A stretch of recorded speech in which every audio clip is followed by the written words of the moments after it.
tudo bem?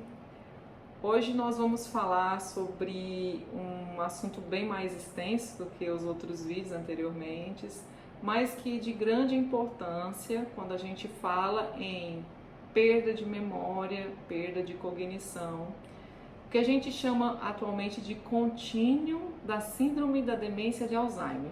Por que eu usei demência de Alzheimer? Porque essa evolução que eu vou explicar agora, ela é específica para demência de Alzheimer.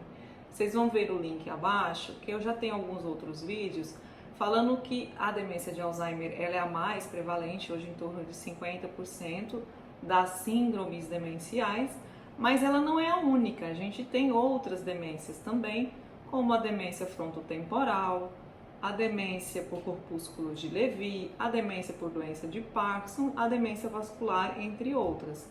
Mas esse vídeo é para falar sobre mais a evolução, que a gente chama de contínuo, da síndrome de demência de Alzheimer. E por que contínuo? Porque ninguém chega do nada e está demenciado. Existe sim um processo de evolução que a gente já consegue alguns diagnósticos de forma mais precoce. Isso é importante, porque quanto mais cedo a gente consegue iniciar o tratamento, melhor vai ser a evolução para aquele paciente. E aí nós vamos falar da primeira evolução, que a gente chama de transtorno cognitivo subjetivo. Declínio cognitivo subjetivo também é outro nome utilizado. Declínio é queda cognitivo da memória, subjetivo porque o paciente percebe essa alteração. O que a gente consegue avaliar na prática? Como é que é? O paciente chega na consulta relatando, estou perdendo a memória.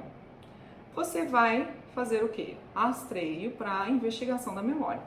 E aí você começa então, primeiramente, fazendo o teste de avaliação da memória que a gente chama de mini exame do estado mental. O que a gente percebe? O mini exame, ou o MoCA também, quando é um paciente de alta escolaridade, ele vai vir normal. Quer dizer, ele queixa que está perdendo a memória, mas quando eu faço a avaliação, eu não consigo perceber nenhuma alteração. E a funcionalidade desse paciente, quer dizer, a capacidade dele trabalhar, resolver problemas financeiros, está totalmente preservada, ele não teve nenhum prejuízo. Então, esse paciente a gente chama de declínio cognitivo subjetivo. Qual que é a importância desse paciente, então, estar procurando o médico, o geriatra, o neurologista para a detecção? Por quê? Em alguns casos, ele pode predizer a evolução para a síndrome demencial do tipo Alzheimer em até 10 anos. Esse tipo de paciente é aquele tipo de paciente que você tem que fazer um acompanhamento, não está tudo normal, some daqui e nunca mais aparece. Não é bem assim. Está tudo normal, mas vamos continuar fazendo evoluções. E o que acontece também nesse tipo de paciente? Nós temos que investigar se ele também não tem alguma causa orgânica, como um hipotiroidismo, déficit de ácido fólico, vitamina B12, que possa estar prejudicando a memória. E qual o tratamento, doutora? A grande pergunta às vezes é essa. Existe uma doença, gente? Não existe. Como eu falei anteriormente, não é uma demência. Mas existe o quê? Uma alteração subjetiva. O que a gente pode fazer de tratamento? Modificações do estilo de vida. E quais são essas modificações? Se é um paciente que é tabagista, recorrer à parada do tabagismo. É hipertenso? Controlar bem a hipertensão. Diabético? Controlar a glicemia. É um paciente sedentário? Iniciar atividade física. Então, modificação do estilo de vida. Se tem também algum problema de visual, fazer a correção com óculos. Se tem algum problema auditivo, também vamos investigar. Mas ainda não é uma demência e tem que ser avaliada no sentido de rastreio. Então, um paciente que deve ser acompanhado. Qual que é a segunda evolução? Chama-se transtorno cognitivo leve. Esse é o paciente que vai chegar, falar, estou perdendo a memória. E aí você vai avaliar, fazendo, como eu já falei anteriormente, o mini exame do estado mental ou o MoCA, e ele realmente está com deficiência. Então ele tinha que fazer lá 28 pontos, fez 25.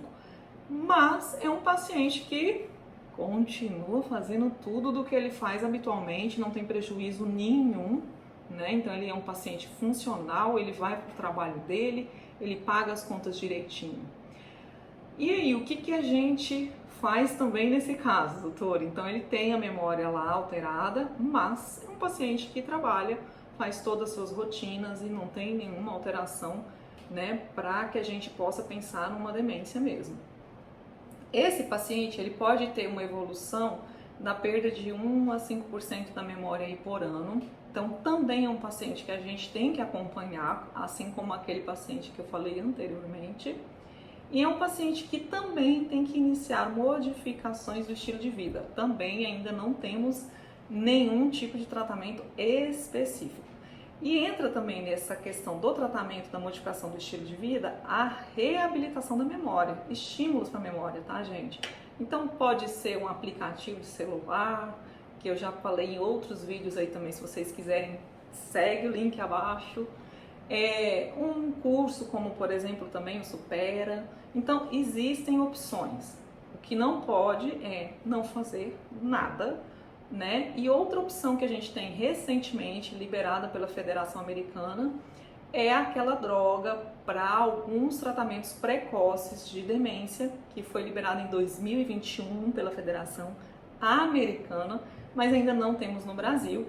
Também tem um vídeo aqui abaixo, assistam, é bem bacana e pode ser utilizado nesses pacientes, mas como a gente ainda não tem no Brasil, é uma perspectiva futura, tá bom? E aí nós vamos entrar, depois dessas duas evoluções, na demência. Lembrando que a demência, ela tem diversas evoluções, né? Não é simplesmente uma demência, existem evoluções da demência. Alguns falam em 6 estágios, outros falam em 3 estágios. Eu acho 3 estágios mais didático para vocês entenderem. E ela a gente divide em leve, moderada e avançada. Na demência, pode não existir perda de memória, tá, gente? Então, muita gente acha, eu tô perdendo a memória, é igual a demência. Se fosse assim, venhamos e convenhamos. Até você que está do outro lado da tela estaria com demência. Ou você nunca esqueceu nada. Então, todo mundo está com demência, né? Mas não é bem assim. O que a gente sabe é que a demência ela é uma perda de funções associada a alguma perda de capacidades de praxia, agnosia, que são atividades que antes o paciente fazia habitualmente e hoje ele não faz mais. Eu já deixei até dicas de vídeo aqui para vocês, aqui embaixo, para vocês verem aquele vídeo falando, comentei um pouco para vocês, para sempre Alice, ele é maravilhoso aquele vídeo. Então, o que são essas perdas de funções? Então, vamos supor que você é um exímio matemático, você sempre foi bom em matemática, sempre fez isso, e de repente você não consegue fazer um cálculo simples. Então, é algo que chama a atenção. Você sempre trabalhou naquela empresa há 30 anos, e aí você começa a perceber que você está tendo muita dificuldade de chegar naquela empresa porque você está se perdendo no meio do caminho. Então, são alterações que prejudicam a sua funcionalidade. Então, essas alterações têm que ter pelo menos duas áreas de funcionalidade preservadas, de gnosias alteradas, né? Para a gente, então, começar a avaliar a funcionalidade e aí fechar, então, o diagnóstico de uma síndrome demencial, que não é diagnóstico etiológico quando você fala em demência ou demência senil, tá, gente? Não existe demência senil, né? Porque todo mundo envelhece, a não ser que você morra antes, né? E demência do quê? É como você falar assim, olha, eu vou te entregar esse bolo. Ah, esse bolo é do quê? É de chocolate? É de coco? É de bolo simples? Então, não sei. Então, assim, quando a gente fala em demência, é um bolo, mas qual tipo de demência você vai ter que partir o bolo para saber, né? Então, a gente tem que avaliar, porque cada uma tem um tratamento. E lembrar que durante a evolução da demência a gente tem várias alterações de comportamento associadas à demência, que também podem ser tipo gatilho para que a família se atente. Olha, esse paciente não está normal, meu pai não era assim. Por exemplo, na demência frontotemporal, às vezes o paciente começa a falar palavrões, coisa que antes ele nunca fez, era um cara super reservado, super tímido.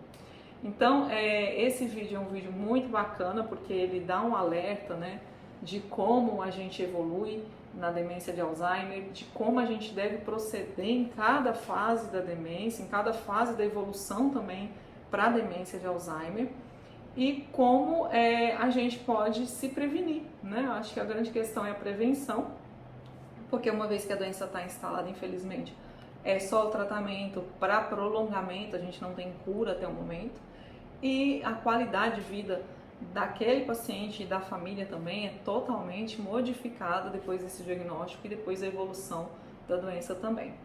Se você gostou desse vídeo, dê o seu like, se inscreva aí no canal, toda semana a gente tem vários vídeos e espero que vocês gostem. Façam seus comentários, eles são importantes para a gente saber do outro lado aí da tela o que é que tem se passado, o que que vocês não gostaram, o que que vocês gostaram.